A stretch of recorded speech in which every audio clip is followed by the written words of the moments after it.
Huquqshunoslar va jamoatchilik vakillari o'z fikrlarini bildirib, ijtimoiy tarmoqlarda muhokamalar qilinayotgani e'tiborimni tortdi. Hozir ekologiya sertifikati nima uchun olinishini aytsam, ag'darilib tushasiz. Voy, xonasi beribdi, gazlar orqali. Svet o'chganda iste'molchiga huquqlarini himoya qilib bir kompensatsiya to'lanmayapti. Men operatsiya bo'lganman, mamtumda menga remen taqish mumkin emas. Mani spravkam bor. Kameragacha palasta bor. Bu yo'g'i yo'q mana. Xabaringiz bor, 1-maydan boshlab elektr tarmoqlaridagi tariflar, gaz va kommunal to'lovlar oshirildi. Buning oqibatida esa ijtimoiy tarmoq foydalanuvchilari hamda jamoatchilik vakillari, xususan blogerlar ham o'z pozitsiyalarini bildirishmoqda. Maydan boshlab 201 dan 500 kilovatgacha elektr energiyasi uchun hozirgidek 900 so'mdan emas, 800 so'mdan to'lanadi. Bu 200 kilovatdan ko'p, lekin 500 kilovatdan oshmagan miqdorda elektr ishlatilgan oylar uchun to'lov miqdori kutilganidan kamroqqa oshishini anglatadi. Ikkinchi yangilikka kelsak, bundan buyon har yili 1-may sanasida gaz svet tariflari yillik inflyatsiyadan kelib chiqqan holda, lekin ko'pi bilan 10% gacha miqdorda oshirib boriladigan bo'ldi.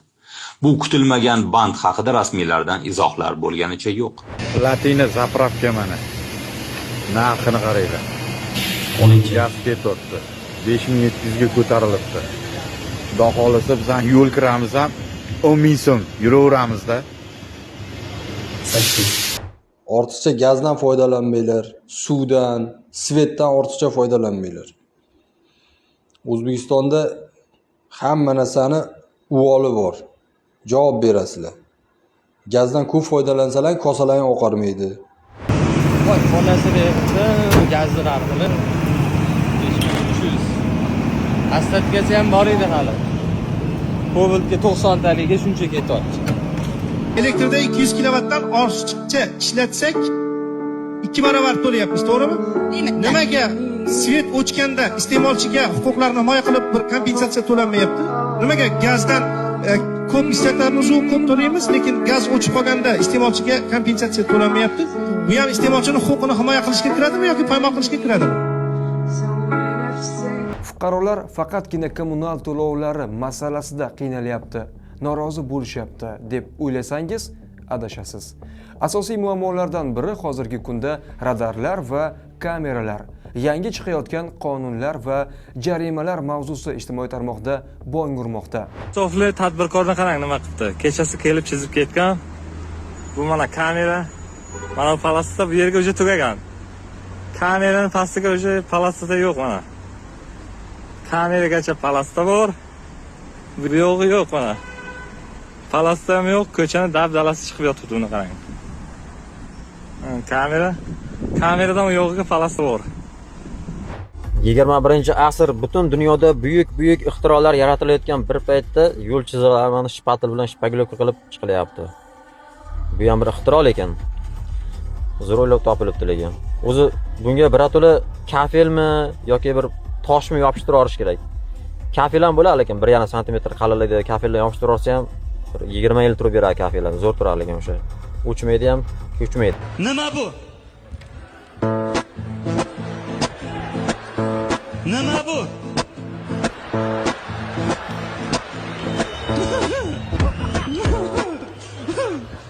Nima bu?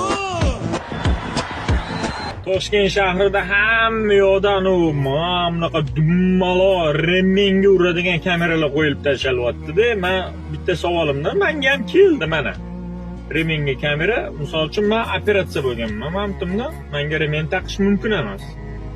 Mani spravkam bor. Misol GAI to'xtatib siz remen taqmabsiz desa, men GAIga o'sha har doim spravkani ko'rsatamanda, GAI meni qo'yib yuboradi. Lekin mana bu shtraf menga keldi 187.500. U spravka menimcha bazaga tushmaydi shekilli. GAIning bazasiga nima qilishim kerak endi? Men 187.500 ni yarmi 95.000mi, 96.000mi shunaqa. 96.000 to'lamaslik uchun ovora bo'lib, soatlab ovora bo'lib GAIga borishim kerakmi shunda? Nima qilishim kerak? Misol, men shtraf agar mani spravkam agar GAIga tushgan bo'lganda, mana shtraf menga kelmasdi-da. Men nima qilishim kerak endi? 95 ming to'lamaslik uchun GAIga borib, talashib, o'chirib turib, vaqtimni ketkizib, nima qilish kerak? Bilat soqa qilishdan to'xtaydimi, yo'qmi? Bu shtraf o'ylab topib-otganlar. Ha? Men mamtimda operatsiya bo'lganman, misol uchun-da. Olli jinnisi. Mana bu chuqur qilib qo'yishgan, svetofor ishlamayapti. Lekin kameralarimiz ishlayapti, baraka topsin. Mana bu chuqur qilib qo'yishgan, chuqurdan olib qochish maqsadida o'tib ketganman, mana. Olib qochganman chuqurdan. Orqamdan bechara Spark. Yana bitta Lada ham kerak bo'lsa olib qochgan. O'zi hamma olib qochadi-da, tak-tak. Endi bu kameraning pulini chiqarishmi, nima tushunmay qoldim to'g'risi. Maqsad faqat odamlarni ishtirokga tushirishmi? Svetofor ishlatib qo'y, asfaltni to'g'rilab qo'y. Aynan palasi noto'g'ri chizilganmi shunda? Atkaz qilsa bo'ladimi, qilib bo'lmaydimi? Fikringizni kommentariyada qoldiringlar. Oynani sindirish uchun mo'ljallangan bolachani ham so'rashayotgan, u bo'lmasa mana jarima rasmiylashtirilibdi va unga 187.500 so'm jarima qo'llanilibdi. Shtraf yengisi-yu, buni bitta GAIdan so'rab aniqlashtira olamiz. Aka, assalomu alaykum. Bitta so'ramoqchi edim, mayli? Hech narsa bo'lmasa, hozir men sochim boshimda bo'lsa, menga shtraf yozasizmi? Shaharda unaqa birinchidan tekshirilmaydi. Agar Qarang. na prinsip kelsang boru, ayb topadi, ayb topadi. Topaman shu uchun ana yozib yuboradi. Ko'rdinglar, bu shtraf qonunchilikda bor ekan. 187 ming shtraf to'laganlarmi deylar yoki 50 mingni qo'yib qo'yarmi deylar. Bu videoni mashinasi bor tanishingizga jo'natib qo'ying. Manfaatli bo'lishi aniq. Tezkor xabar: Damas o'rindiqlarga tegmang, bo'lmasa o'zingizni jarima maydonida ko'rasiz. Agar avtomashinangiz o'rindiqlari keragidan kam yoki ko'p bo'lsa, GAI xodimlari jarima maydoniga sizni olib borishga haqqi bor. Qonunda bitta o'rindig'i yo'qligi uchun ham avtomobillar stoyanka qilinishi mumkin ekan. Ammo shunday vaziyatdan chiqishning bir usuli ijtimoiy tarmoqlarda tarqaldi va keng muhokamalarga aylantirildi. Qayta jihozga bitta ruxsat olinadi. Nari borsa barakalab plyus ketadi. Aynan GAI xodimlaridan qayta jihoz uchun ruxsat olinsa, shu vaziyatda muammo yechilar ekan. Videoda aytilgan hujjatni qildirib olsangiz, choy ko'rishlarga haqlari yo'qligi aytilmoqda. Toshkentda jarimalardan charchagan erkak avtomobilini sotib otga o'tirdi. Tunda uni ta'qib qilgan radarlar va tezlikni oshirish jarimalardan himoyalanganligiga ishonch hosil qilish uchun u ot egariga antiradar o'rnatgan. Bu videoni jarimalardan charchagan do'stlaringizga jo'nating, balki otga o'tish vaqti kelgandir. Mana Adudolda zapravkada kameralar bilan ishlayapti. Mana shu ikki mashinani qarzdorligi bor uchun quyilmadi. Hurmatli haydovchilar, qarzdorliklarga e'tibor berib qo'yinglar. Mana kecha ochilgan zapravkaga o'sha bugun yangi qaror chiqarishdi.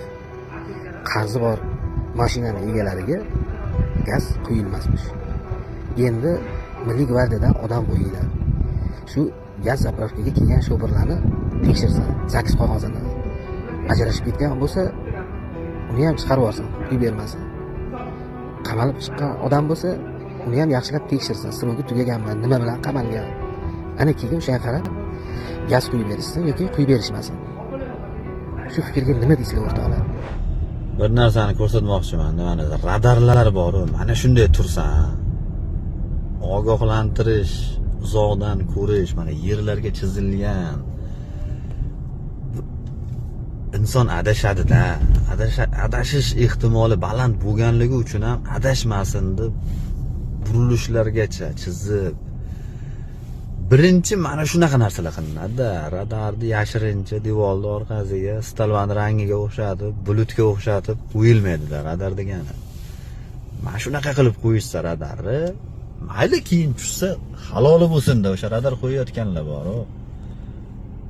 Juda bir tushunarsiz. O'zi 2 oyga borganman, 4 ta radar tushganman-da. Yana bilib turgan radarimga tushganman-da. Tushunmaydi, nechiga yurish kerak etdan 70 qo'yib qo'yibdi. 76 tushganman. Men bir o'tib ketganiga kelganmi? Tushunmaydi, inson bor-ku, vashshe bir soqqa qilish deb aytdi, maqsad faqat soqqa qilish. Yana nima deydi? Bu tartibga tushirish uchun shunaqa. Yo'q, bu tartib emas.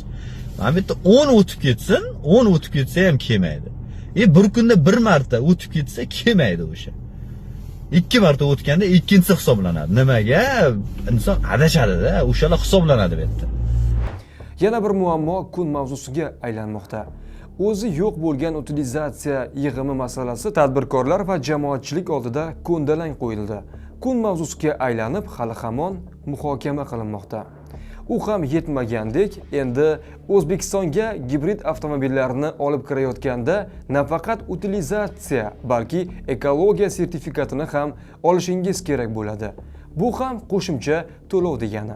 Yaxshilab joylashib olib o'tirib oling. Hozir aytadigan gaplarimdan keyin yiqilib tushasiz. O'zi yo'q, lekin to'lovi bor, utilizatsiya zbori to'g'risida gaplashgandik. Yengisi chiqibdi. Ekologiya sertifikati. O'zbekiston kirib kelayotgan gibridlar bor-ku, Li, Aito, Lipmotor, mashinaga o'xshagan u. Parallel gibrid deydi-yu. Motor yo'q. Benzin quyiladi generatorga. Shu mashinalar elektromobil sifatida rastamoshga botuvdi. Именно shunaqa gibrid avtomobillardan ekologiya sertifikatini so'rashayotgan ekan. Yengili. Hozir ekologiya sertifikati nima uchun olinishini aytsam, adarib tushasiz. 22-yildan boshlab O'zbekistonga Euro 4 standartidan past bo'lgan standartdagi ishlab chiqarilgan mashinalarni kirish mumkin emas qilib qo'yildi. Shunaqa qonun qabul qilindi. 2016-yilda Xitoyda qonun qabul qilingan, Xitoyda ishlab chiqariladigan mashinalar, barcha mashinalar Euro 5 standartiga javob berish kerak. Euro 4 standartiga qaysi mashina kiradi bilasizmi? Karburatorli Chevrolet Damas